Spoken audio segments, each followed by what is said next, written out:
Hello दोस्तों, मैं आपको आज हरितालिका तीज की कथा सुनाऊंगी। यदि आपके पास हरितालिका तीज व्रत की बुक नहीं है तो आप मेरे वीडियो से कथा सुन सकती हैं। और मैंने अपने वीडियो में हरितालिका तीज व्रत की महात्म्य और पूजा की विधि भी बता दिया है, आप उसे भी देख सकती हैं। और यदि मेरे चैनल को सब्सक्राइब नहीं किया है तो सब्सक्राइब कर दीजिए, बेल आइकॉन को क्लिक कर दीजिए ताकि मेरा हर वीडियो का नोटिफिकेशन आप तक जल्दी पहुंच सके। तो हरितालिका तीज व्रत की कथा कुछ इस प्रकार से है। पर्वत राज हिमालय की चोटी पर विराजमान महादेव जी से पार्वती जी ने कहा, हे देवाधिदेव महेश्वर, थोड़े परिश्रम से सकल फल और मनोवांछित फल देने वाले कल्याणकारी व्रत का गुप्त वृत्तांत मुझे बताने की कृपा कीजिए। हे नाथ, हे स्वामिन, यदि आप मुझसे प्रसन्न हैं तो उसे मुझ पर प्रकट कीजिए। हे सर्वेश्वर जगत पिता, आप यादि मध्य एवं अंत रहित समग्र लोकों के स्वामी हैं। आपकी माया अगम्य है। आपको मैंने किस प्रकार प्राप्त किया, वह कौन सा दान पुण्य का फल तप या व्रत है जिसके प्रभाव से मैंने आपको वह रूप में पाया है। तब तीनों लोकों के स्वामी उमापति इस प्रकार बोले कि हे पार्वती, जो अत्यंत गुप्त मन की समस्त अभिलाषाओं को पूर्ण करने वाला व्रत है, उसका वृतांत तुम्हारे समक्ष कहता हूँ, सो सुनो। जिस प्रकार तारों के समूह में चंद्रमा, नवग्रह में सूर्य, वर्णों में विप्र, देवताओं में विष्णु, नदियों में गंगा, पुराणों में महाभारत, चारों वेदों में सामवेद और समस्त इंद्रियों में मन श्रेष्ठ है, वैसे ही वेदों और पुराणों में अति उत्तम व्रत का वर्णन करता हूँ। ध्यान पूर्वक सुनो। जिस व्रत श्रेष्ठ के प्रताप से तुमको मेरा आधा आसन प्राप्त हुआ है, हे प्रिय, अब मैं उसी व्रत का वर्णन करता हूँ। भादो मास की शुक्ल पक्ष की हस्त नक्षत्र युक्त तीज को जो स्त्री इस व्रत को करती हैं, वह जगत के समस्त पापों से मुक्त हो जाती हैं। हे देवी, तुमने पूर्व में हिमाचल पर जिस प्रकार इस व्रत को किया था, वही मैं कहता हूँ। शिव जी के ऐसे वचन सुनकर पार्वती बोली, हे नाथ, मैंने जिस उत्तम व्रत को किया था उसका वर्णन आपके मुख से सुनने की मेरी अभिलाषा है। तब महादेव जी बोले कि हे प्रिय, आर्याव्रत के नाना रंग के पक्षियों, वृक्षों एवं मत्रादि से युक्त पर्वतराज हिमालय है। उस महान गिरि पर सुर, गंधर्व, यक्ष और सिद्ध जन लोग गीत गान करते हुए सदैव विहार करते हैं। वह पर्वत स्फटिक, स्वर्ण, वैंडूर्य मणियों के विशाल शिखरों से सुशोभित हैं। हे पार्वती, तुमने बाल्यकाल में उसी पर्वत पर मुख नीचे किए 12 वर्ष धुआं पान कर और 64 वर्ष पर्यंत केवल पत्ते खाकर तप किया तथा माघ मास में जल में प्रवेश कर तथा वैशाख मास में अग्नि सेवन कर तप किया था।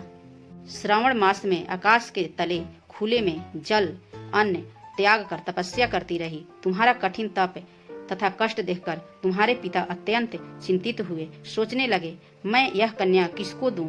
उसी समय दैव योग से ही धर्म के जानने वाले मुनि श्रेष्ठ ब्रह्मा के पुत्र महामुनि नारद जी गगन मार्ग से आकर तुम्हारी तपस्या को देखने लगे।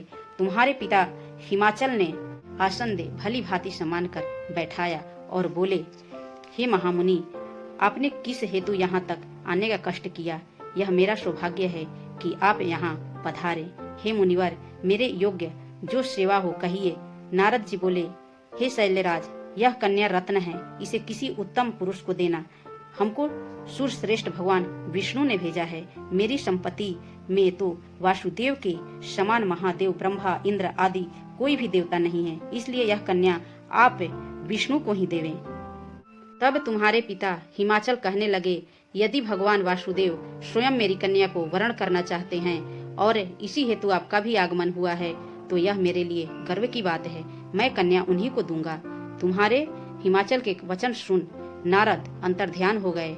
गदा पद शंकर युक्त पीताम्बरधारी चक्रपाणी विष्णु के पास जा विराजे और हाथ जोड़कर बोले, हे प्रभु, आपका विवाह निश्चित हो गया है। इधर गिरिराज हिमाचल प्रसन्न होकर पार्वती से बोले, हे पुत्री, मैंने तुमको चक्रधारी विष्णु को अर्पण करने का निश्चय किया है। पिता के वचन सुनकर पार्वती जी अपनी सहेली के घर गई और अत्यंत अधीर हो धरती पर गिरकर विलाप करने लगी।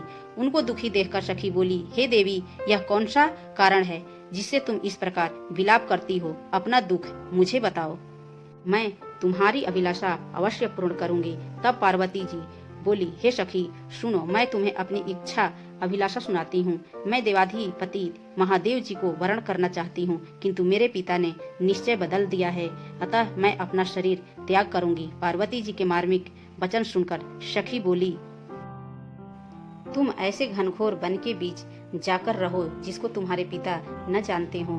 तब हे पार्वती, तुम अपनी सखी की सीख मान वन में चली गई। इधर तुम्हारा पिता तुमको ढूंढते हुए सोचने लगे कि मेरी कन्या को अवश्य कोई न देव, दानव, यक्ष अथवा किन्नर हर ले गया है। मैंने युधिष्ठिर नारद को वचन दिया था कि अपनी कन्या भगवान गरुड़ध्वज को अर्पण करूंगा। हाय, मेरी प्रतिज्ञा कैसे पूरी होगी? कहते हुए मारे सोच के मूर्छित हो गिर पड़े। तब सब लोग व्याकुल हो पास आकर गिरी श्रेष्ठ हिमाचल से पूछने लगे कि आप किस कारण मूर्छित हुए, हमें बताने की कृपा कीजिए। हिमाचल बोले, मेरे मूर्छित होने का कारण यह है कि जाने कौन मेरी पुत्री को हर ले गया, अथवा सिंह ने खा लिया या काल रूपी सर्प ने डस लिया।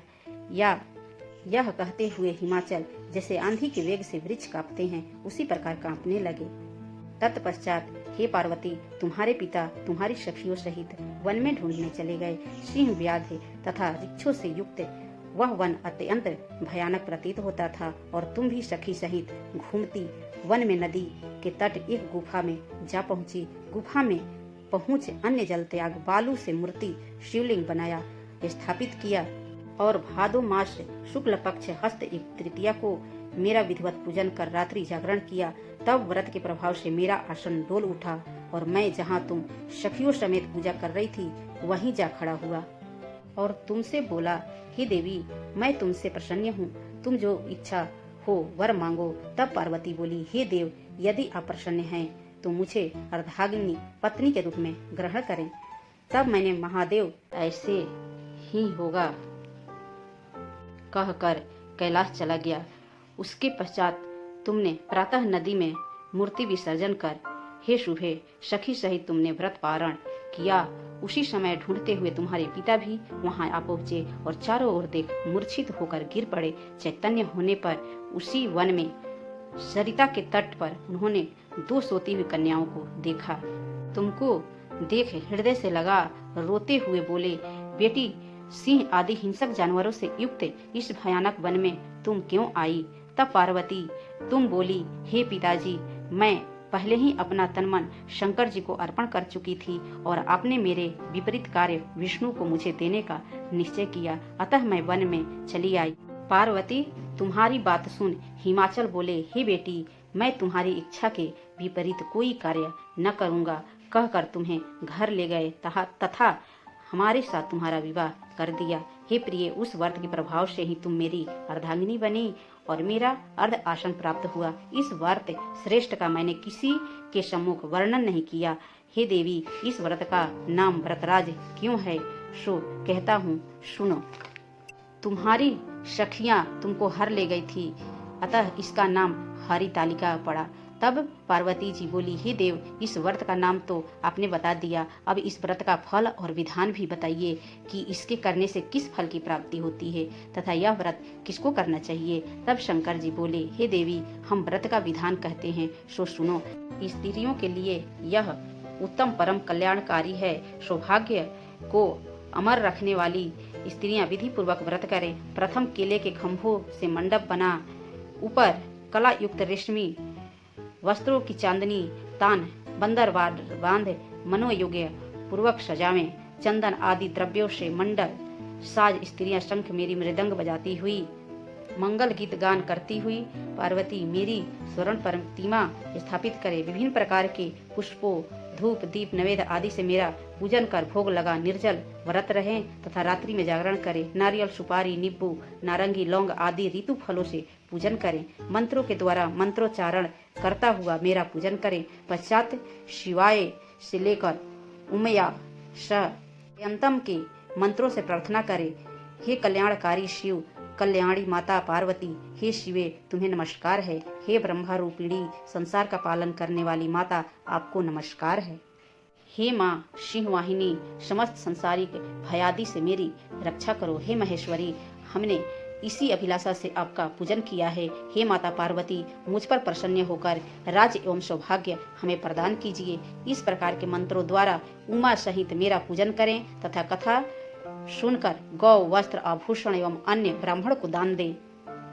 इस भांति एकाग्रचित होकर कथा सुने, पूजन कर समयानुसार ब्राह्मण को दक्षिणा दें। इसी विधान से पूजा करने से पाप नष्ट हो जाते हैं और 7 जन्म तक सुख की प्राप्ति होती है। जो स्त्री तृतीया के दिन उपवास न करके अनाहार करती हैं, वह 7 जन्मों में बंध्या रहती तथा विधवा होकर घोर नरक गामिनी होती हैं। और जो स्त्री इस व्रत को नहीं करती, वह संसार में धन और पुत्र शोक का दुख भोगकर अंत में नरक में जाकर अनेक दुख भोगती हैं। तीज के दिन अन्न खाने वाली सुगरी, फल खाने से बंदरिया, जल पीने वाली जोक और दूध पीने वाली सर्प योनि को प्राप्त होती हैं। जो स्त्री मांस खाती हैं, वह बाघिनी होती हैं। दही खाने वाली बिल्ली, मीठा खाने वाली चींटी और जो सभी चीज खाती हैं, वह मक्खी का जन्म पाती हैं। जो सो जाती हैं, वे अजगरी, और जो पति से छल कपट करती हैं, वह मुर्गी की योनि में जन्म लेती हैं। अतः स्त्रियों को यह कल्याणकारी व्रत विधान पूर्वक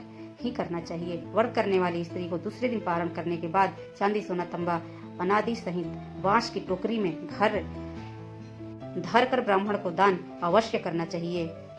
इस प्रकार व्रत जो भी स्त्री करेगी, हे पार्वती, मेरे ही समान पति को प्राप्त करती हैं और मृत्यु के पश्चात तुम्हारा स्वरूप प्राप्त कर मुक्ति लाभ पाती हैं। जो फल हजारों अश्वमेघ और सैकड़ों वाजपेयी यज्ञ करने से मिलता है, वही फल इस कथा को सुनने से प्राप्त होता है। हे देवी, मैंने तुम्हारे सम्मुख व्रतों में श्रेष्ठ व्रत का वर्णन किया है। इस व्रत के करने से समस्त पापों का नाश हो जाता है। इसमें लेस मात्र भी संदेह नहीं है। तो दोस्तों, मैंने आपके लिए हरितालिका व्रत का कथा सुना दिया है। अच्छा लगे तो लाइक कमेंट जरूर करें। धन्यवाद। ओम नमः शिवाय।